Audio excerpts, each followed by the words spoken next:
Okay, class, spell Wednesday.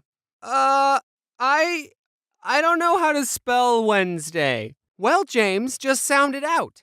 Oh, okay. So, like this? No, James, it's Wednesday. You said sound it out, and that's how you sound it out. You think you have it bad? Do is spelt with an X. I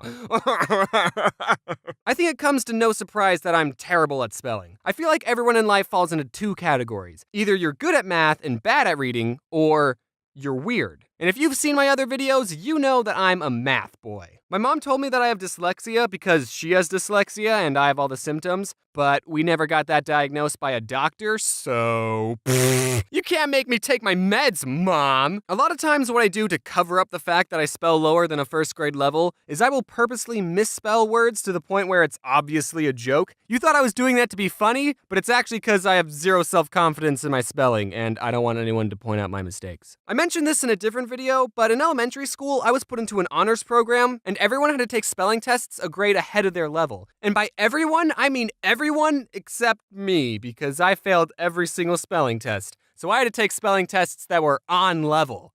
Ew. Every week when we took a spelling test, I would have to move to the back of the classroom and the teacher would stand right next to me. She'd call out everyone else's word, which had like 8 syllables, like anti-disestablishmentarianism, and then she'd turn to me and give me my on-level word. James, your word is cat.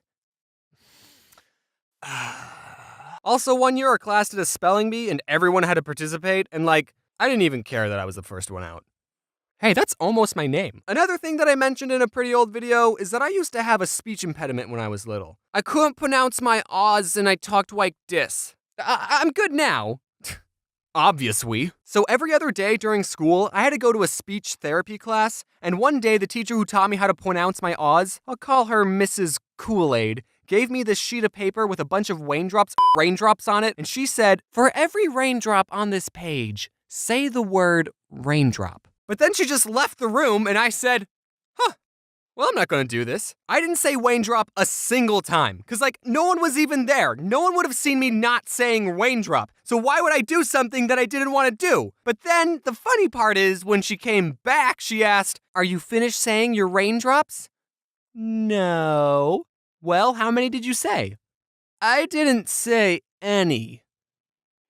You stupid child. I told her the truth for some reason. I don't know why. It was probably the easiest lie in my life to get away with, but that's why I remember this story. I'm still mad at myself for telling the truth. And I had to say raindrop a bunch of times in front of her, and she would only go to the next raindrop until I said it right, and it was terrible. It really hurt my feelings. Since I was struggling with reading and spelling, I had to get an IEP.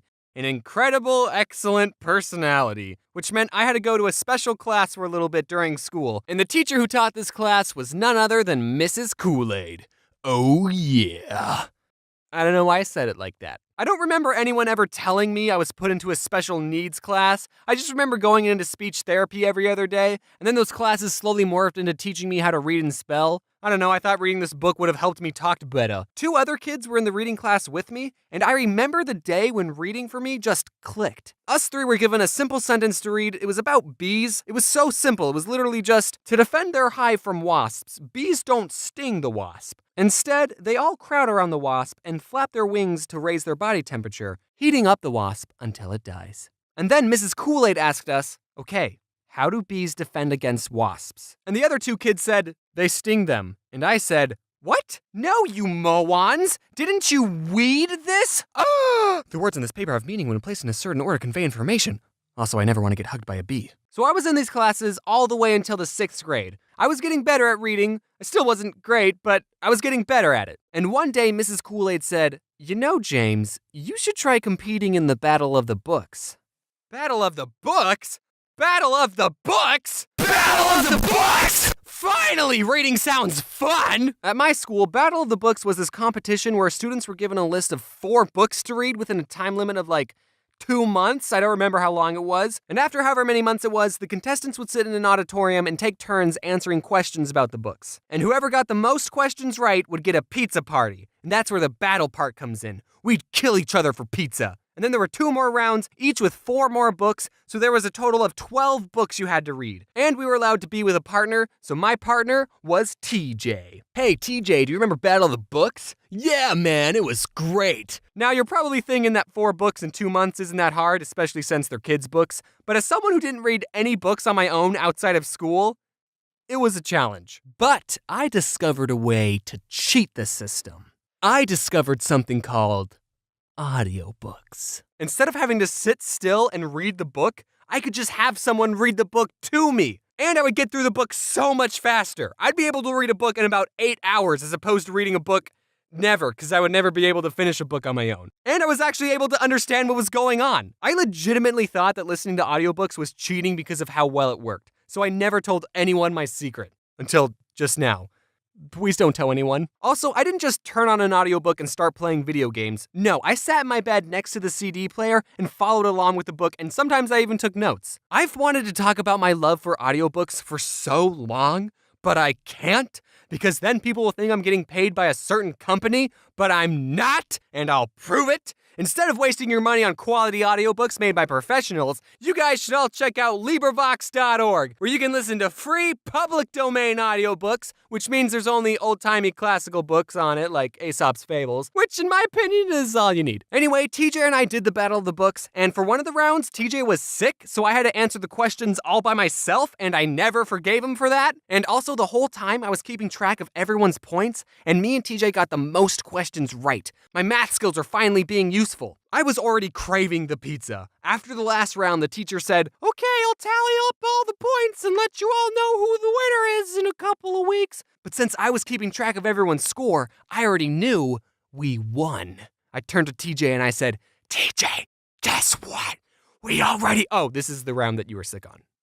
How did I not notice that until just now?" But then a couple of weeks go by and I'm not hearing any news about a pizza party. I was expecting to walk into class one day and there would just be a pile of pizza boxes waiting for me. But that never happened. The teacher in charge of the competition was the librarian, so one day I went up to her and I asked, "So, did you ever say who won the Battle of the Books? Also, my favorite pizza is barbecue chicken." And she said, "Oh, these 2 5th graders won."